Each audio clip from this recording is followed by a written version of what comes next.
talk a little bit about Robert Kiyosaki. His book, Cash Flow Quadrant, was pretty popular a little while back, and I might suggest that you go through that. I'm going to give you my rendition of what he talked about, and primarily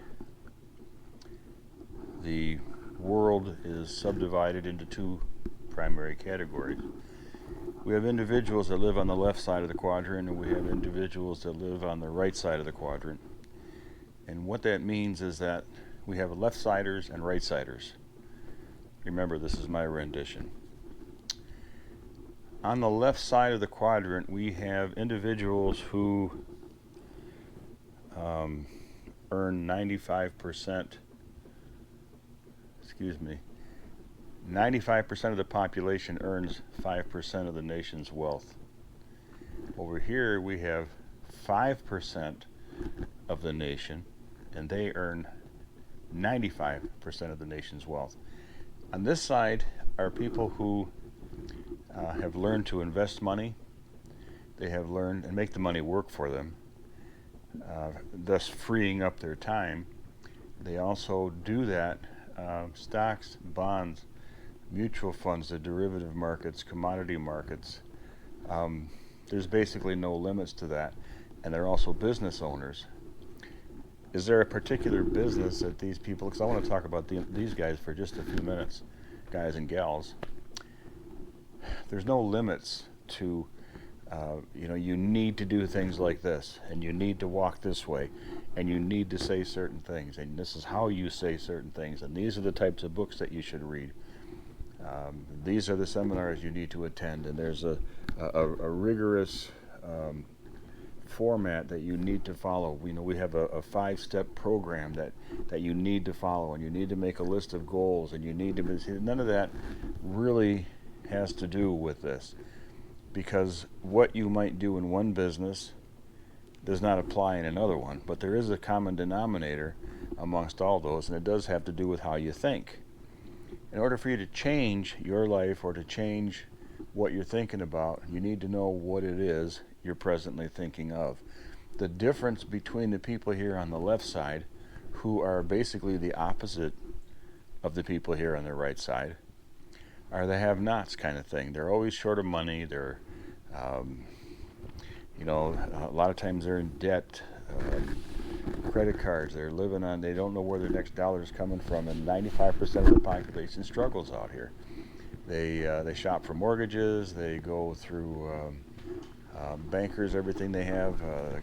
They very rarely do they take and make one car payment and pay the vehicle off. They don't just go out and say, I'd like to have that boat, I want to buy that car, I want to buy that pickup, I need a trailer, I need to hire a crew to do some work on my house, which is what I need here. Constantly always something. These people pretty much get an idea what they need, and they go ahead and do it. Over here, these people try to figure out how to do it with this amount of money that I have, but I need to have this much stuff done that I want to do in my life. How do I do that with this? This all has to do with this right here, how you think. So my first, if you don't take away anything else from this first 10-minute segment, I want you to, this is only for people, this must resonate with you. Something here is going to have to resonate in order for you to learn and grow, because that's what this whole thing is about. To grow and to improve, you got a desire to be better. You're going to make mistakes along the way. Forgive everybody and forgive yourself, and keep moving forward. But all this has to resonate with you. The reason you're over here on the left side in the first place, and I'm going to get to what I was going to talk about, you were probably raised in a left side world. You were in an educational system with left side people. If you brought up, I thought, for me, and let me give you an idea how dumb I was. I finally made it up to 9th grade. I was asked to do a book report, and I wasn't trying to be smart alecky, but I did tell my teacher that no, I didn't do my book report. I remember the title of the book and all that, but that's insignificant. And so the teacher, trying to intimidate me, had asked me to stand in front of the class and please present my excuse as to why I didn't do my homework. And for me, this was quite an awakening, because I thought by the time I had gotten to ninth grade, I thought the entire educational system was there for one purpose and one purpose only, is to teach us, the up-and-coming people, how to become millionaires. That's what I thought we were going to school for. And so, I stood up in front of the class and I basically told them, I said, that's what I thought we were coming to school for. And I'm already in ninth grade. A couple more years, we're going to be considered productive members of society. And I still don't have the foggiest idea how to make money. I'm in ninth grade. I want to start a family. I want to be able to buy a house. I want to buy a car. I want to be able to do other. And when am I going to learn that? There's nothing in it, that book that you wanted us to read. Needless to say, it was a little more lengthy. I talk about that in my book, a little more in depth, but you get the gist of it. And the teacher really was dumbfounded. He didn't know what to say, so he put me in the hallway. We had a headmaster there where I went to school, and when he came by, he said, "What are you doing out in the hallway?"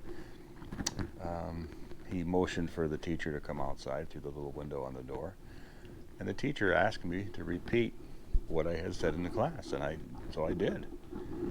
They didn't know what to do with me. Okay, I'll take care of it. Well, he put me in charge of the pop machines. There were 3 or 4 of them or something throughout the school. I went down to see the janitor, and they showed me how to clean out the pop machine, to get all the old pop out of the stuff, the soda.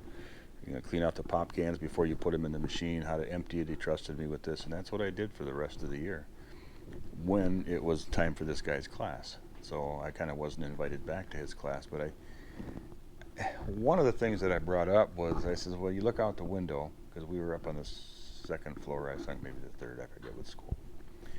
And you could see there was a sign, and the little thermometer thing where we're trying to collect, $1 million, and right now we're at 100,000, and then they would paint it red, and then they would go up a little further, and they would paint it, and pretty soon it got to the top of the thermometer. That meant you had received the amount of money that you were begging for or asking for, or donations to build your project or to do whatever it is you were started collecting the money for.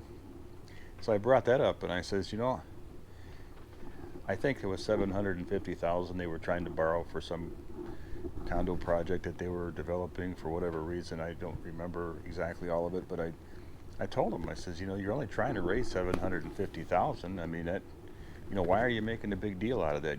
We had bake sales where we were at in an attempt to do our share of donating. I guess you get enough people, everybody throws $200 in the pot, and eventually the thermometer gets colored in. But I thought, well, if what we're going to do is have bake sales and car washes and sell pizzas and have candy and things like that we sell to our neighbors and friends to raise money, then what is the purpose of us coming to school? See, this is was my thinking at 15, 16 years old, whatever it is. But it didn't stop the thing inside of me from saying, I need to become a productive. Take a look around, and everything requires some kind of money. And yeah, it's okay if it just falls from the sky, and sometimes it does. It comes from unexpected sources. But there's still a certain amount of action that we need to take to decide what it is we're going